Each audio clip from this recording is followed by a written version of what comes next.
Hello, welcome to Let's Talk. I am your host, Will Reeser, and today I have a special guest, Isabel Reeser. If you guys ever wonder who does my little thumbnail art and my little arts off to the corners, it's this young lady right here. She pretty much does any kind of little editing that I might need because I'm not so smart when it comes to that stuff. And today, we want to talk to you about our favorite franchise movie, John Wick. First of all, John Wick is a badass series of movies. We just went and saw the fourth one, which I'm not going to do any spoilers for you guys, but I am going to spoil the first three. So if you haven't seen the first three, I apologize. But shame on you for not seeing these movies. I do recommend you go see them.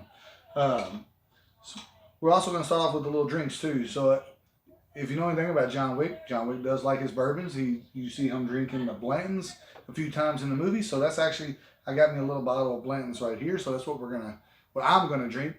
Isabel, unfortunately, is not old enough to drink, so she'll be drinking Pepsi alongside me.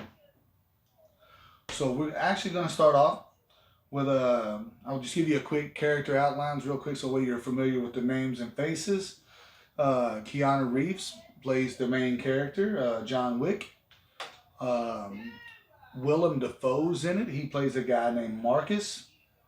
Um, John Leguizamo plays a gentleman named Aurelio. And Ian McShane. Yeah, Ian McShane will play a gentleman named Winston.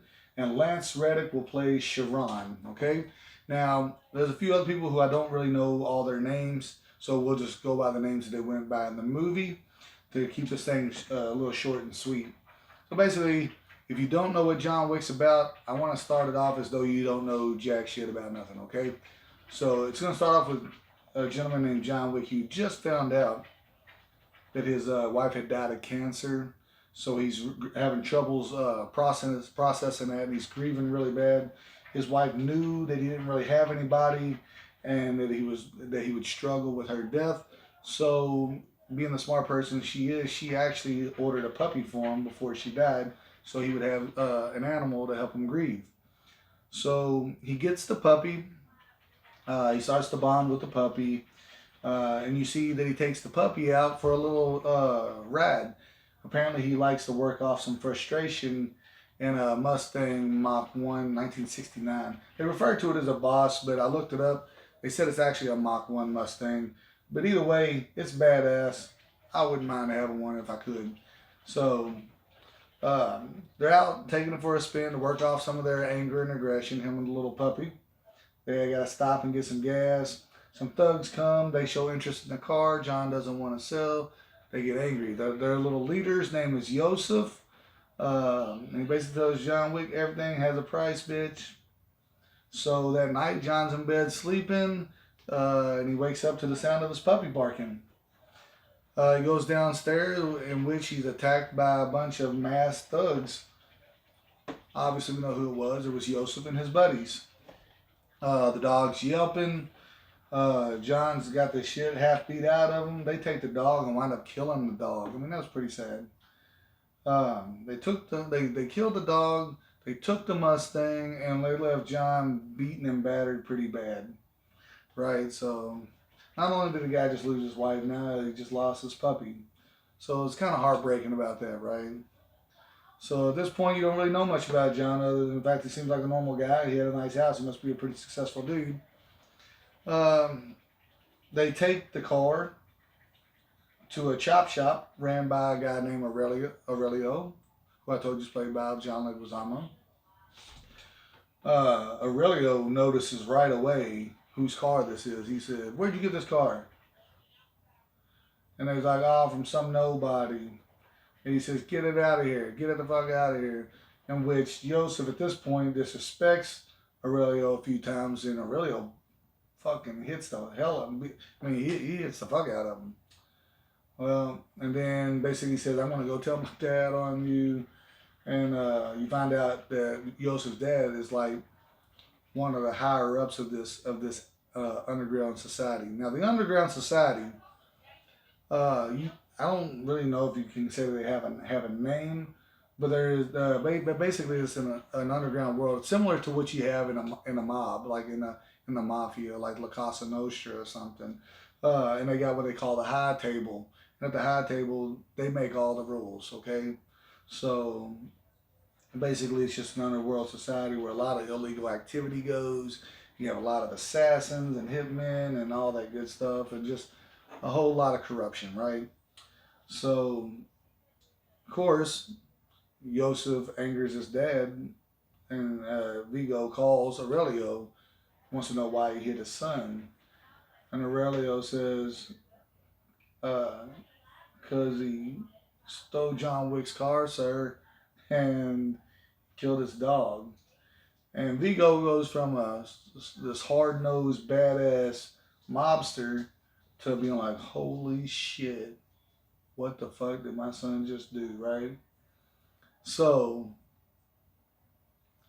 next thing you know, um, John's starting to recover. He's cleaning his house, all the blood from the dog being killed and his blood and everything like that. So, now this kind of goes back and forth a little bit between John's house and the conversation between um, Vigo and his son Yosef. So his son goes there and Vigo tells him, "Son, you fucked up. You woke the boogeyman.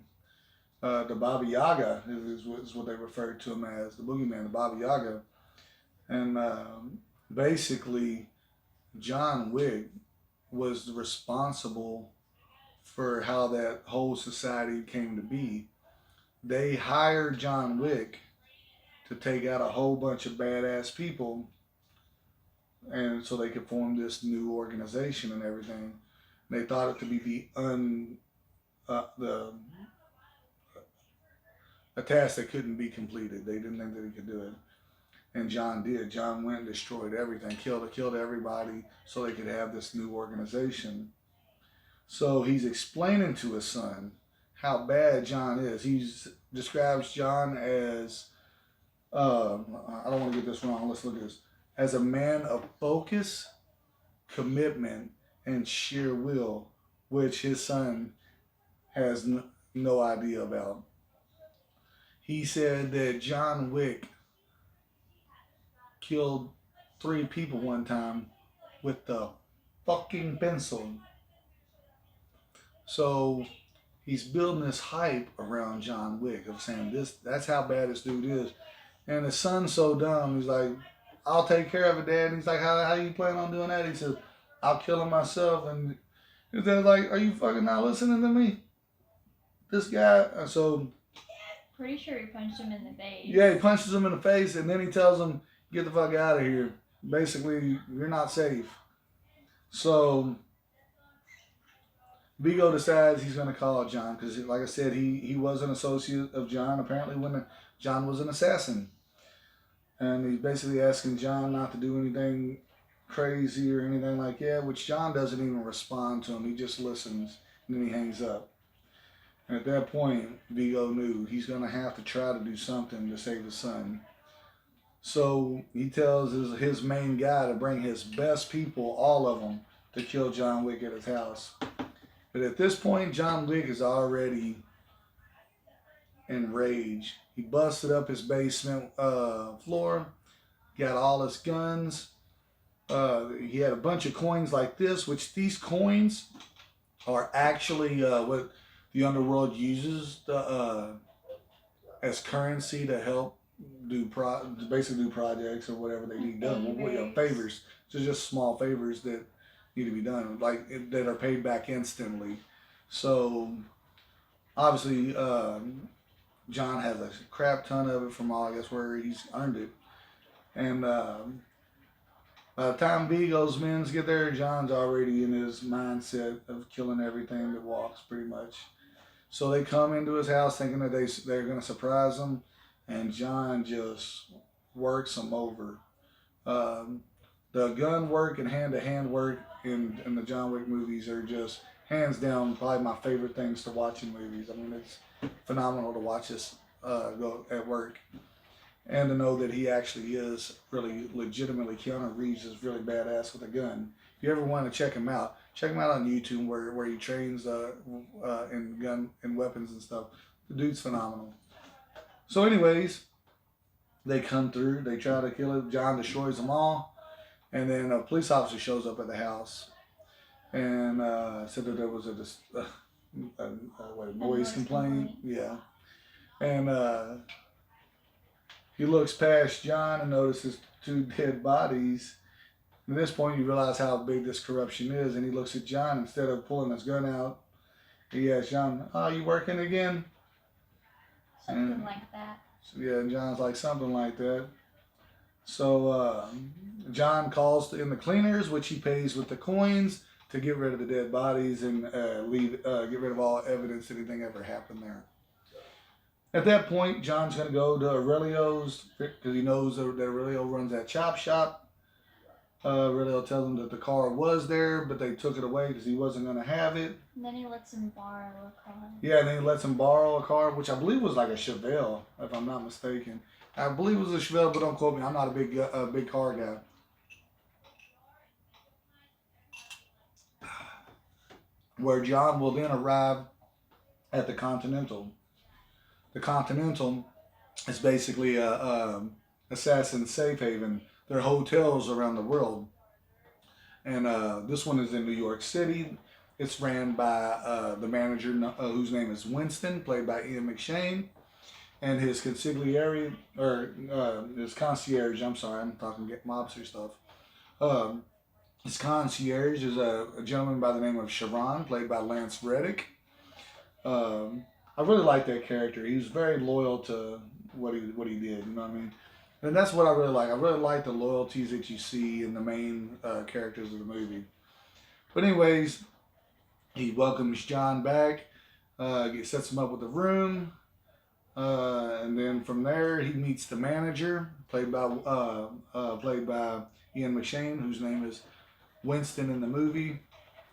Winston basically gives him some insight of where Yosef might be, the red circle, which is where you're going to see the first real kick-ass, super-duper bad fight scene outside of the one you saw at his house. I mean, this one turns into pretty big. Again, the way he works the gun, the way he just throws people around.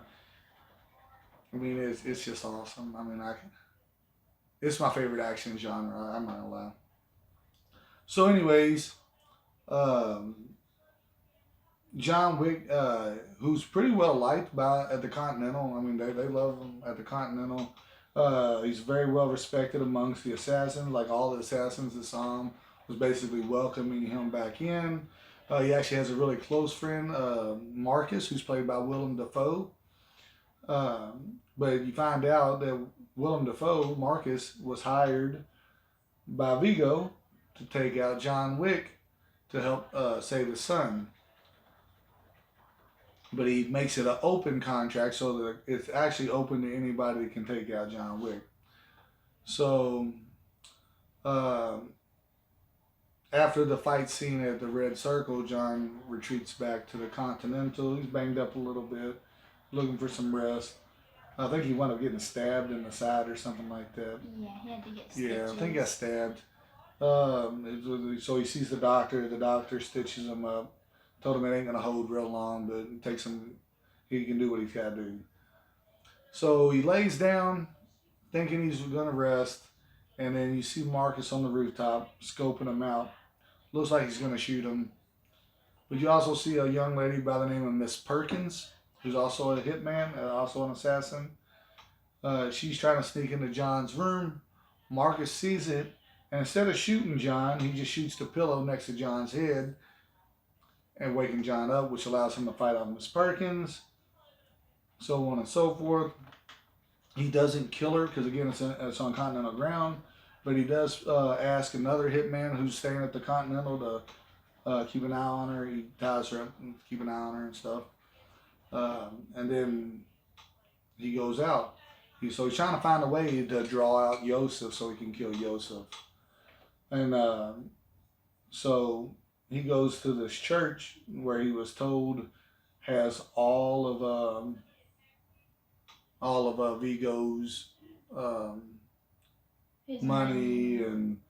and bribe all the things that he uses to bribe uh, cops and politicians and anything that you can use to basically stay in power, pretty much. So when John finds out where this is, he goes there and basically destroys it all. And John Wick, of course, this is going to anger Vigo. So basically, him and John Wick make this deal that if he gives up Yosef, John will leave him alone, but also he has to take away the bounty on his head. So they agree.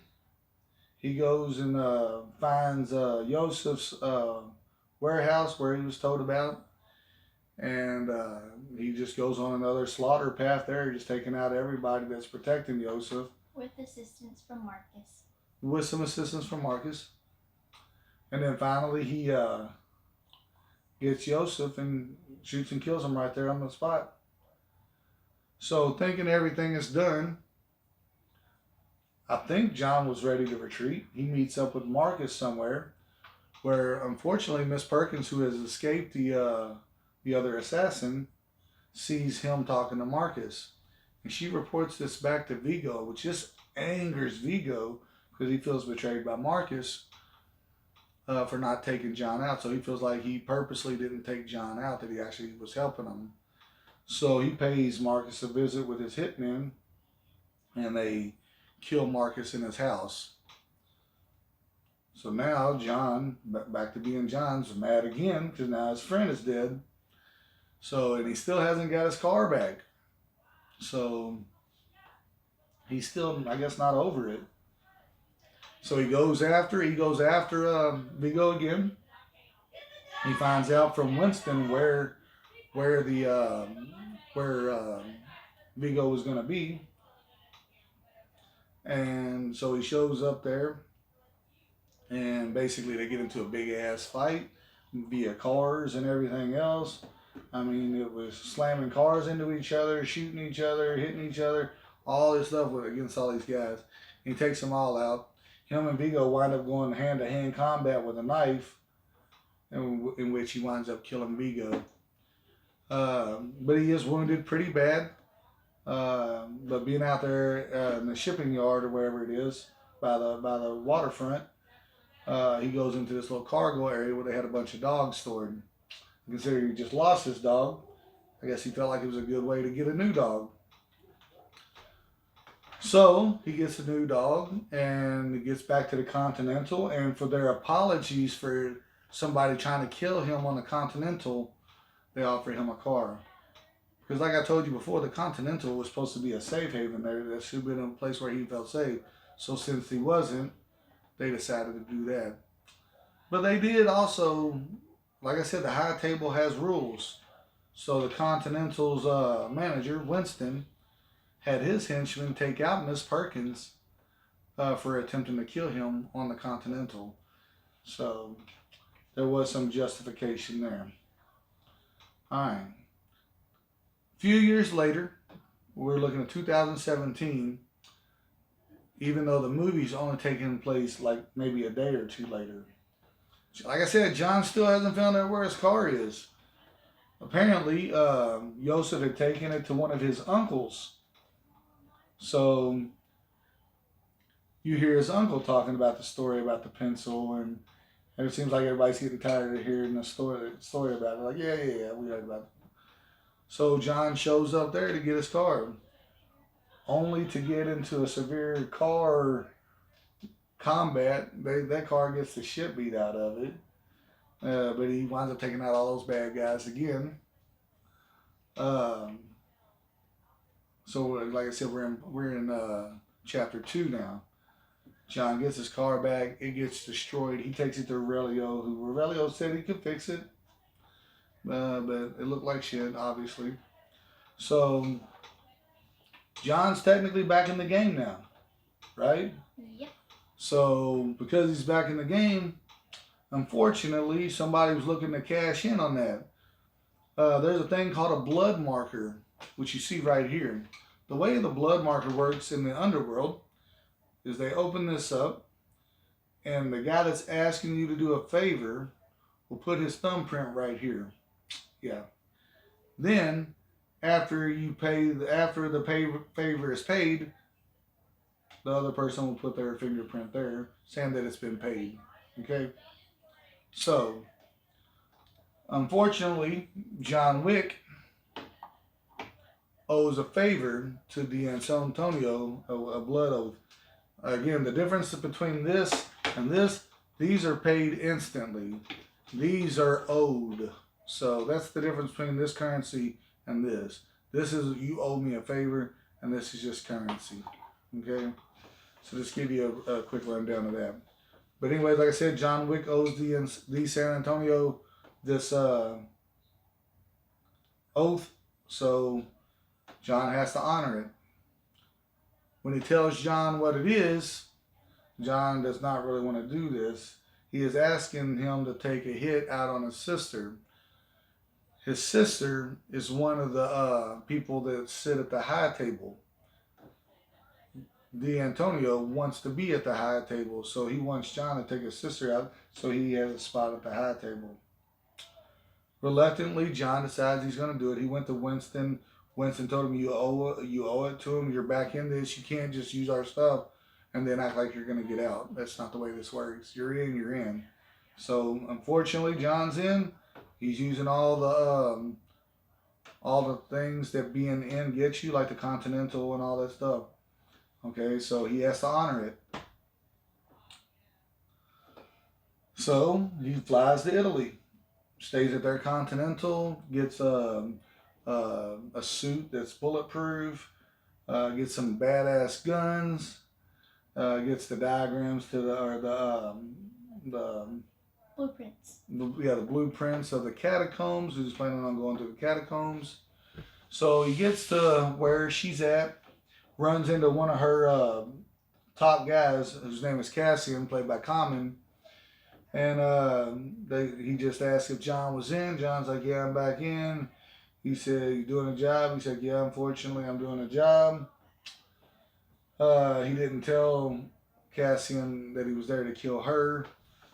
So he gets to her. He's staying in her quarters where she comes in, sees John. She knows John's there to kill her. She even knows that it's because he owes the blood oath marker to her brother. So she just basically climbs down into the water. There's like a pool bath there. It's like big enough to be a pool, but it looks like they bathed in it. But she climbs down in that, and she cuts her wrist down the vein so that way it wouldn't stop the bleeding. And then they have their little talk. John shoots her twice. And right after that, I think Cassian saw him, and that creates a chase scene through the catacombs. Yes, which is what this diorama here is based on, is the catacombs. So, as I said before, there's not a dull moment in the fight scenes and the chase scenes and anything like that. I mean, this dude gets the little shit beat out of him all the time. But the fight scenes are just awesome. But he makes it out of the catacombs. He escapes, gets back to New York. Unfortunately, Cassian had followed him to New York. Decides he's going to try to kill him there. But they wind up on the steps of the Continental, where they're met by Sharon. And Sharon's like, hey, gentlemen, can I get you a drink? And they stop. They both honor the Continental's rules. They go in knowing what each other drink.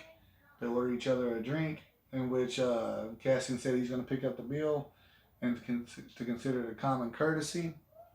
But knowing that John Wick killed his boss, he was out to avenge her. So later on, they wind up fighting. They take to the subway. They get into a little hand-to-hand combat there, and I think John winds up stabbing him. In the aorta. And basically told him, if you move it, you're going to die.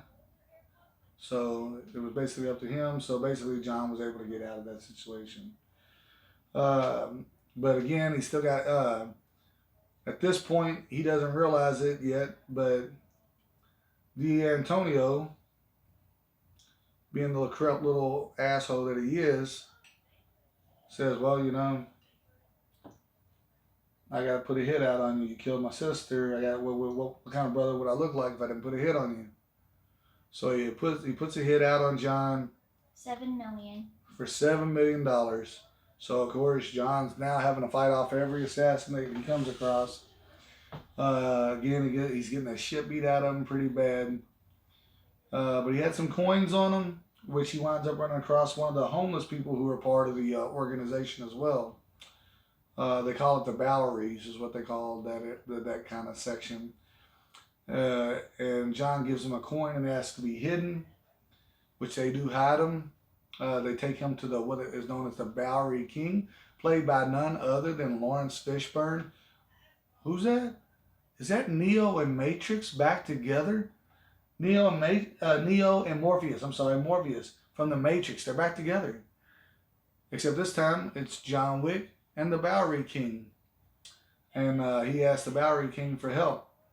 Now the way he knows the Bowery King, which at this point he didn't even know it, he had left the Bowery King for dead earlier, pretty much giving him the same choice that he gave Cassian. He had stabbed him in such a way that if he would have removed the knife, it would have killed him.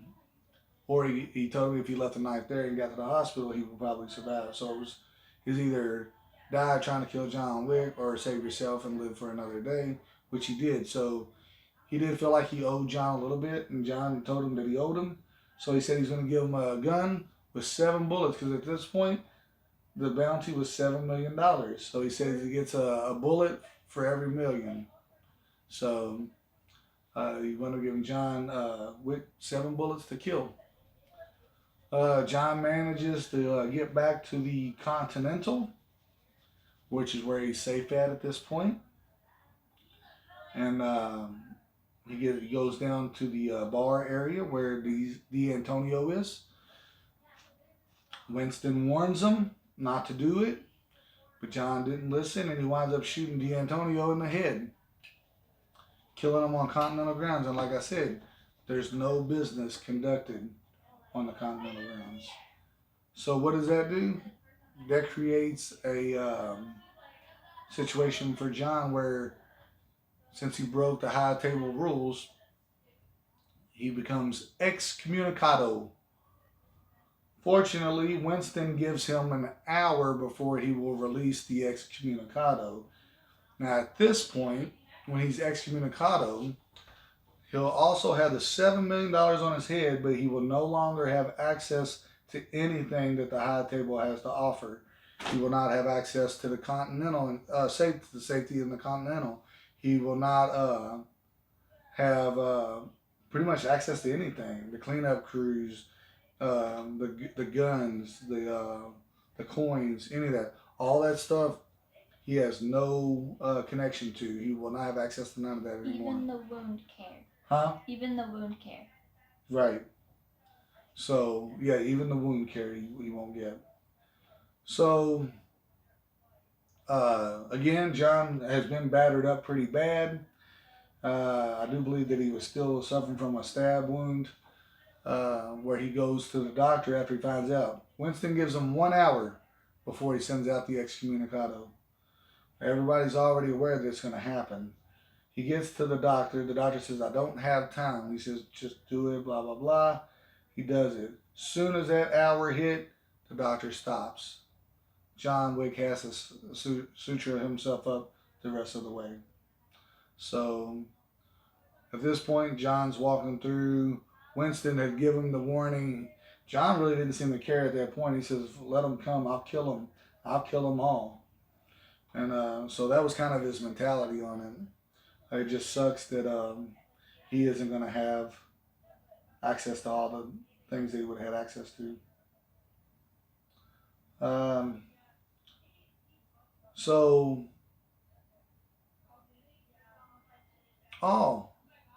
One other badass fight scene that we forgot to mention.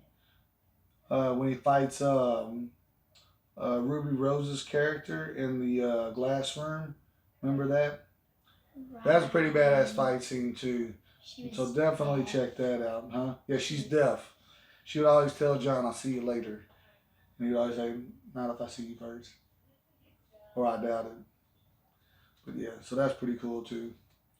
So John's excommunicado with a big hit out on his head, so he's on the run. He did drop off his dog to Sharon. Asked Sharon to take care of his new dog that he got at the end of number one.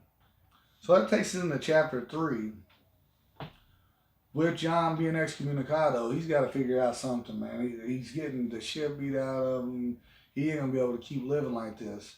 So he goes to what is known as the director. Now, the director is the head of the Russian, one of the Russian families um, that he's actually was a descendant of. And he asked her, by the way, she's played by Angelica Houston. He says, "What can I do to get this taken care of? What can I do to help relieve some of this? This is too much." And she says, "You have to see the elder. He's the only way. The high table's not going to help you. The elder's above the high table, so maybe they'll help you." So he's trying to figure out a way to get to the elder. And he remembers that he has a friend played by Halle Berry named Sophia, who actually owed him a blood oath marker for saving her daughter and putting her in hiding. And meanwhile, the adjudicator is going around punishing everyone that helped him. Oh, that's another thing too. So the high table has assigned an adjudicator to go around and basically penalize anybody to help John Wick out. They were going to take Winston's Continental from him. They were going to punish the Bowery King when they find out that the director helped. She's going to wind up suffering later. So the adjudicator's going around just doing all this other stuff while he's trying to get to the elder. And meanwhile, the count the bounty just keeps going up on his head. At some point, it hits 14 million during this, right? Mm-hmm. So John goes to Sophia, and he wants him to take her, wants her to take him to his boss, who basically knows how to get to the elder. Now, Sophia has these really beautiful Belgian Malinois, who's vicious. I mean, these dogs are vicious, right?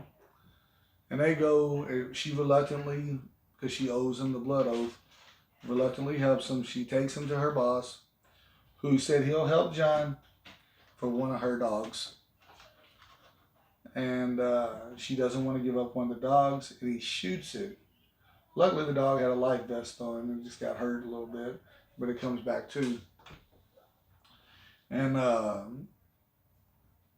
but he basically told John, "You gotta go out in the desert. You won't find him; he'll find you." So that's exactly what John does. So I don't think they killed Barada, did they? Her boss, they didn't kill Barada, did they? I know they shot him in the leg. I don't think they killed him. Yeah, I don't think they killed Barada. I think last we saw, the dog was attacking him. Yeah, the dog. That's right. The dog attacked him, didn't it? Yeah.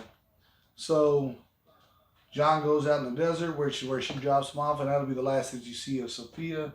Which, by the way, Halle Berry handles the gun really well. She did really good in her hand-to-hand combat / gunfight scene. I mean, it was pretty awesome to watch her go to town on that.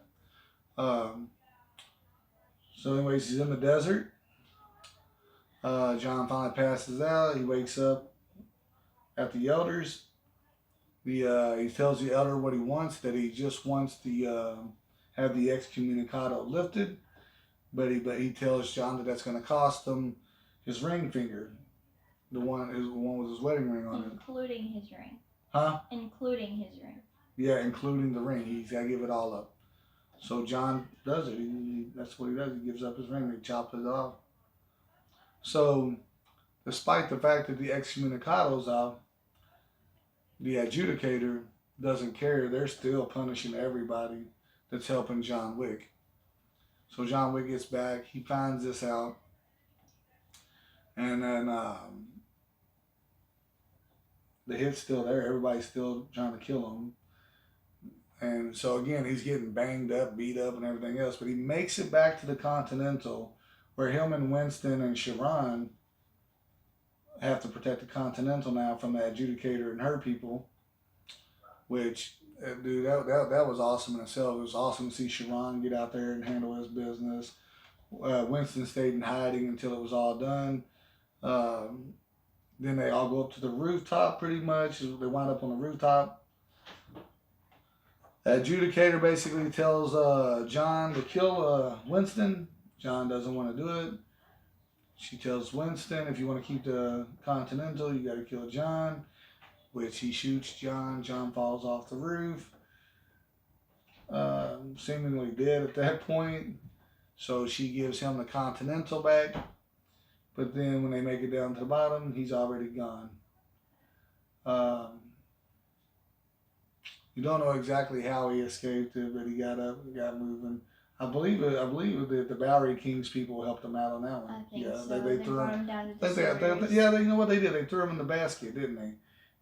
Remember they threw him in the grocery basket. Oh yeah. Yeah, and they took him to the Bowery King. That's funny. So the Bowery King's pretty upset because his punishment for helping. 7 cuts for 7 bullets. Yeah, they gave him 7 cuts for 7 bullets.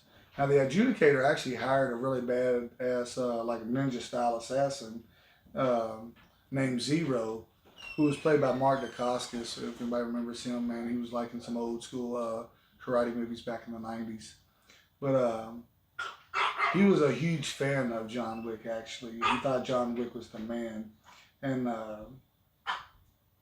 thought about how much fun it was just to be able to fight with him and stuff. So it was, I always liked the relationships between the assassins in it. I thought that was really cool. But all in all, the series can't be anything better. I mean, it is what it is. And then, just so you know, they are coming out with a spin-off of Chapter 3 called The Ballerina. It's going to have Ana de Armas in it. So when that comes out, we'll probably go check that one out as well. But you'll see how all that ties in. Then if you go into Chapter 4, I'm not gonna tell you much about the movie because again I don't want to give it away. But I do want to tell you about some of the actors in it. Hiroyuki Sanada, who I love, I think he's an awesome actor. I love the characters that he plays in all the movies.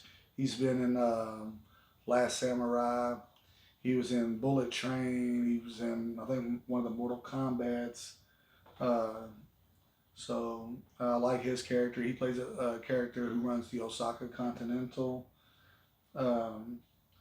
Donnie Yen, who's I have a strong affection for as a Wing Chun guy, because I practice Wing Chun, and he plays Yip Man in the Yip Man movies. He's also been in one of the Star Wars movies as Rogue One. He's the blind guy. But yeah, Donnie Yen's been in a crap ton of stuff. Shamir Anderson, who plays the Tracker, I don't really know anything he's been in, but I really liked his character in it. Bill Skarsgård, he plays the Marquis de Gramont. That dude, I don't know, man. It's just something about him. He plays a good psychotic character. He plays Pennywise in the new It's. And then I don't want to say her name wrong, but I think it's named Rina Sawayama. She plays Akira, who's Shimuzu's daughter, played by Hiroyuki Sanada. But all I can say about the number 4 is if you like the first 3, you're going to love number 4, right?